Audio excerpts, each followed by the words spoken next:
Hello, my name is Conrad Barnes. I'm a former employee of John Deere, and I'm also a member of the North Georgia Two-Cylinder Club. We have ran a video of the parade, and this is an interview that we're going to do of some of the tractors that's parked that I think would be of interest to anyone. We have a gentleman here now who is the owner of Anatus Chalmers, and it is a very unique model, I think. And I'm going to let you hear from him. He's going to introduce himself and tell us about the interest of the tractor, why he did it, what he did to it, and things of that nature. Hello, I'm Dorsey Campbell. This is my 1951 W.D. Alice Chandler, at least what's left of it. It was found in an automobile junkyard in Beaufort, Georgia in pieces. And eventually I retired and decided I wanted to do something with it, and sat down on a 5-gallon bucket and looked at it and did this and did that. And when I got through, it's got a Chevy V8 with a 350 automatic transmission, got power brakes off of 295 Ford Escorts. The wheelbase has been lengthened, frame has been made wider so that the engine would fit in, and everything, it's 100% duty cycle, it's ready to go. If you got a plow, it'd pull it all day and enjoy it. And a lot of us really enjoy working on these old tractors and taking them out and showing them and seeing smiles on children's faces when they see them and ride on them, and it's just a very enjoyable thing to do. Did I cover everything you want? Do you use it for any kind of farm work or any kind of duty, or is it just for a show tractor? It's just a show tractor. We do parades and shows and ride children and hay rides and such as that with it. It's retired like I am, and its working days is over, and I think mine is too. So yeah, we got that in common. My working days are over too with Deere. Now, one thing I noticed that's a little unique and probably on this tractor is the spin-out wheels. Did you add those, or did it come with that? Actually, the spin-out wheels was on this tractor when I found it in the junkyard, and this right back tire here was also one on it. And the other one finally gave up the ghost last year. I had to put a new tire on that side, but no, this is stock wheels. Spin-out tires, spin-out wheels like this was used so that you get the right width to when it was used as a row crop tractor, so you can get the right width and go down the aisles of the middle of the row, and you could adjust it to all different stops. All you had to do is remove one of those, two of those. It's just one though. It's just one. Just one. Remove it and then use the power of the engine to spin it out or spin it in. That way you can get the right adjustment. Yeah, and of course it's a tricycle tractor too, with the close front wheels angle like that. It makes it a tricycle model. Yes, it does. Well, thank you, Mr. Campbell, for telling us about your tractor. I think it's very unique, and North Georgia Two-Cylinder Club is not only for John Deere's two-cylinder tractors, but for anyone who has a tractor, antique tractor that they wish to show and to be a part of. We welcome you to the North Georgia Two-Cylinder Club, and come visit us sometime, and that way you might become a member, because it is a lot of fun. We enjoy it, meeting every month, I think it is now. So hope you enjoy the video. Thank you very much. Thank you.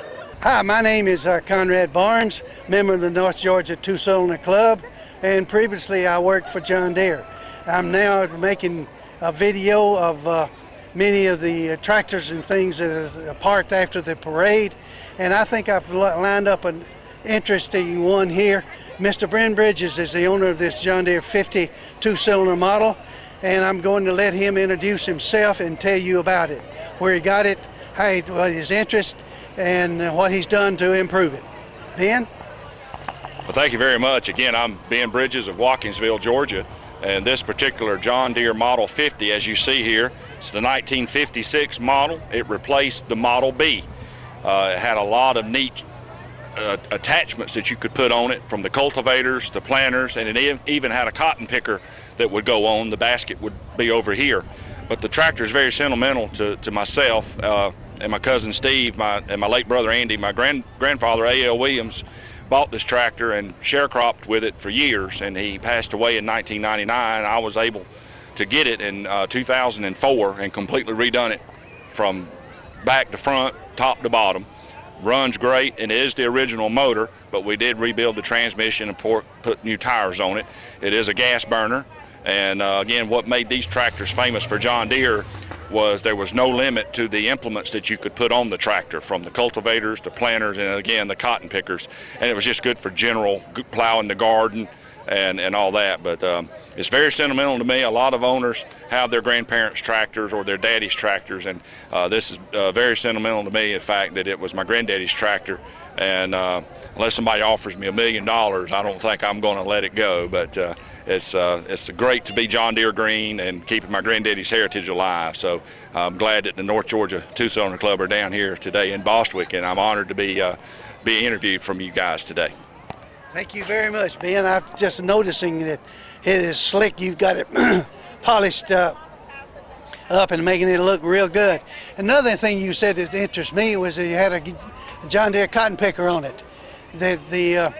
While I worked at Deere Acres, when I first got out of college and started to work with John Deere, they sent me to Monroe to Deere Acres. And one of the years there, I think it was 57, we picked cotton. And we had to we used a 50 model to run the cotton picker one row.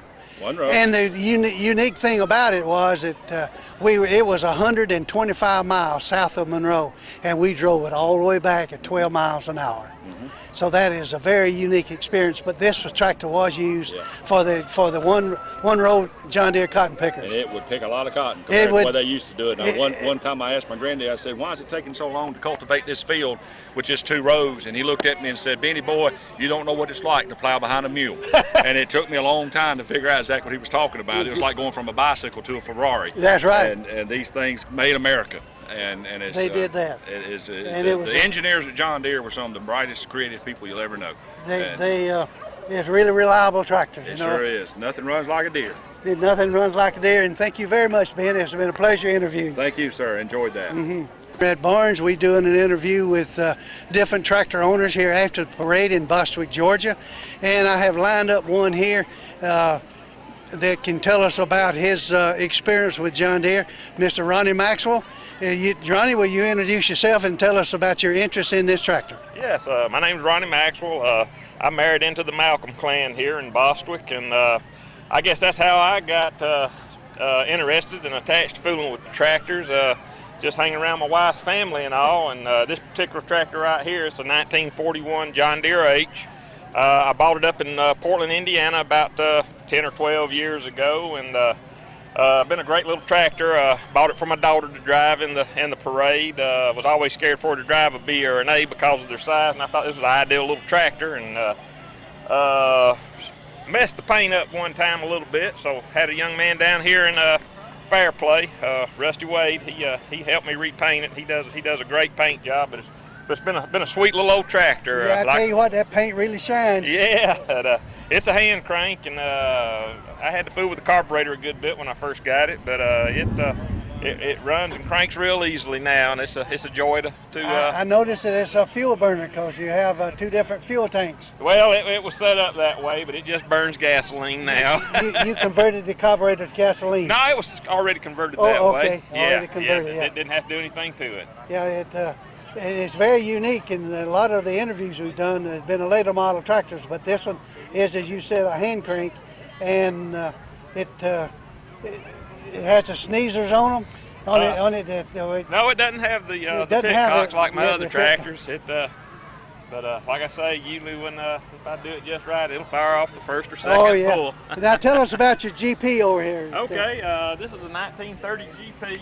1930. I bought it up in Upper Ohio, in a place called Geneva, Ohio. It's right there close to the Ohio-Pennsylvania line, just about 5 or 6 miles off of Lake Erie, and found it on the internet and been looking for a GP for several years. And I've had this one about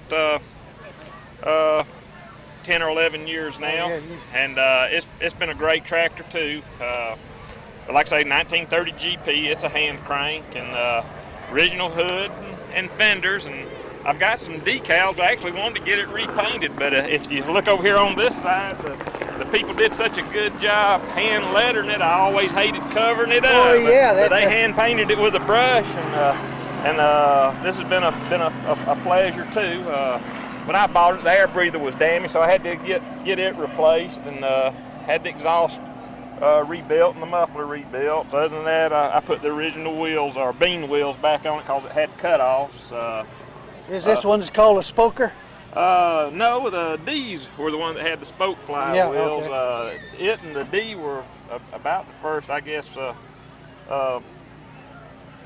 first line of tractors that John Deere created. The D's were built from 1924 up to 1951, is my understanding. Yeah. And the GPs, they were built from about 1928 up to 1935. It's just a smaller version of the D. Right. But, that is true. I noticed that the block on the engine is much bigger than some of the ones that later models with a flat head on it. Yeah. Well, they was two different size blocks with this, and this tractor came in three different styles. There was an orchard, the standard, which this is what this is, and then your wide tread, which had a narrow front end and had a wider rear end. What do you think about cranking it? Would it crank the? Be glad to fire it up for you. Get the gas cut on. Just give me a few seconds. In order to stop the unit, we usually cut the fuel off and let it run down, rather than trying to stop it any other way. There you go. So you have to cut the fuel back on, and you get the decompression on it, which we call sneezers.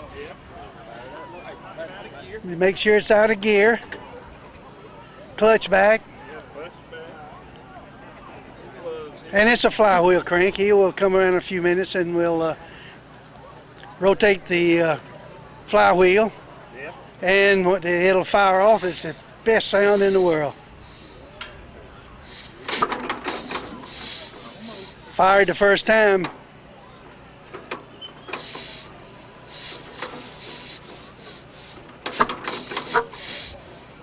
You hear it fire. There we go. And he cut the sneezers off to get the compression back to normal. And it's running at about, what, 400 RPM? Almost count the RPMs.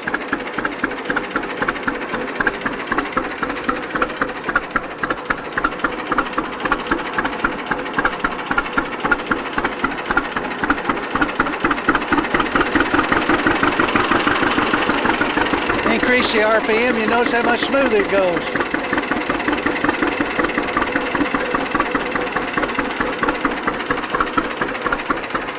He's got the carburetor right, and he's got the ignition right so that he can throttle it down. Ronnie, it's been a pleasure talking to you and interviewing. Conrad, always. Yeah, good. It's nice to see you again. And my first John Deere mower from this man when he that's right. That's all for today. It's been a pleasure doing the videos for you. Look forward to seeing you next year.